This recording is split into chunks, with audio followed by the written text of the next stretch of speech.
கள்ளக்குறிச்சி மாணவி ஸ்ரீமதியின் மரணமும் அதனைத் தொடர்ந்து அந்த பள்ளியில் ஏற்பட்ட கலவரத்தையும் தமிழகம் அத்தனை எளிதில் மறந்துவிட முடியாது. இந்த தனியார் பள்ளி கலவரத்தின் போது பள்ளியின் தாளாளர் வீட்டில் இருந்து 275 சவரன் நகைகள் மற்றும் 30 லட்சம் ரூபாய் கொள்ளையடிக்கப்பட்ட விவகாரத்தில் போலீசார் விசாரணையில் அதிர்ச்சி தகவல் ஒன்று வெளியாகியிருக்கிறது. அது தொடர்பான முக்கிய செய்தியை பார்த்து வருகிறோம். விரிவான தகவல்களை எமது செய்தியாளர் அரவிந்திடம் கேட்கலாம். அரவிந்த், வணக்கம். என்ன தகவல் தற்பொழுது விசாரணையில் வெளியாகியிருக்கிறது? கொள்ளையடிக்கப்பட்ட நகைகள் மீண்டும் மீட்கப்பட வாய்ப்பு இருக்கிறதா? என்ன நிலவரம் அரவிந்த்? நிச்சயமாக கள்ளக்குறிச்சி மாவட்டம் சின்னசேலம் அருகே உள்ளது இந்த கனியாமூர் தனியார் பள்ளி.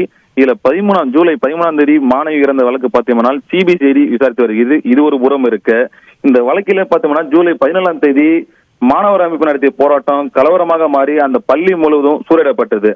இது சம்பந்தமா சிறப்பு புலனாய்வு அமைக்கப்பட்டு சுமார் 400க்கும் மேற்பட்டவர் இந்த சிறப்பு புலனாய்வு போலீசார் கைது பண்ணிருக்காங்க.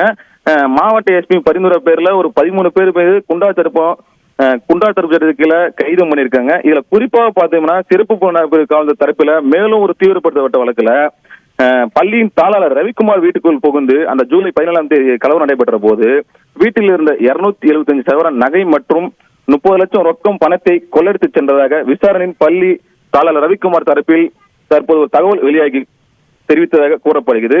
இதனைத் தொடர்ந்து அந்த பகுதியில் கைப்பற்றப்பட்ட பள்ளியின் பகுதி மற்றும் அந்த சாலையில் உள்ள பகுதியில் கைப்பற்றப்பட்ட சிசிடிவி காட்சிகளை கொண்டு விசாரணை செய்ததில் ஒரு சிறுவனை அழைத்து சிறப்பு புலனாய்வு போலீசார் தீவிரமாக விசாரணை நடத்தி வருகிறார். அந்த விசாரணையில் அந்த சிறுவனுக்கு அந்த கொள்ளையடித்து சென்ற கும்பல் வெளியே வரும்பொழுது பார்த்ததாகவும் அந்த சிறுவனுக்கு 50,000 பணம் கொடுத்ததாகவும் அந்த 50,000த்தில் அவர் செல்போன் உடைகள் வாங்கியதாகவும் அந்த போலீசார் விசாரணையில் அவர் தெரிவித்திருக்கிறார்.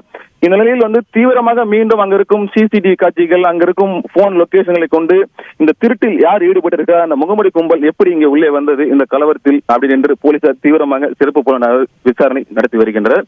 இந்த சம்பவம் பெரும் பரபரப்பை ஏற்படுத்தியிருக்கு இந்த பகுதியில். இந்த 270 சவரன் நகை மற்றும் 30 லட்சம் திருடு போன சம்பவம். சம்பந்தமான சிசிடிவி காட்சியானது வெளியிடப்பட்டிருக்கிறதா? அது குறித்த தகவல் ஏதேனும் இருக்கிறதா?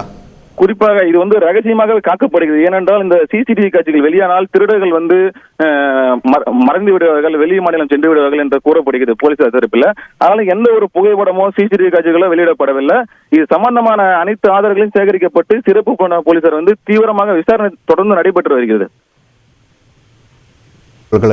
கள்ளக்குறிச்சி கனியாமூர் பள்ளி கலவரத்தை அத்தனை எளிதில் நாம் யாரும் மறந்துவிட முடியாது. இந்த கலவரத்தின் போது அந்த பள்ளியின் தாளாளர் வீட்டில் கொள்ளையடிக்கப்பட்ட சம்பவம் தொடர்பான விசாரணையில் தற்பொழுது அதிர்ச்சிகரமான தகவல்கள் வெளியாகி இருக்கின்றன. இது தொடர்பான முக்கிய செய்தியை நாம் பார்த்து வருகிறோம்.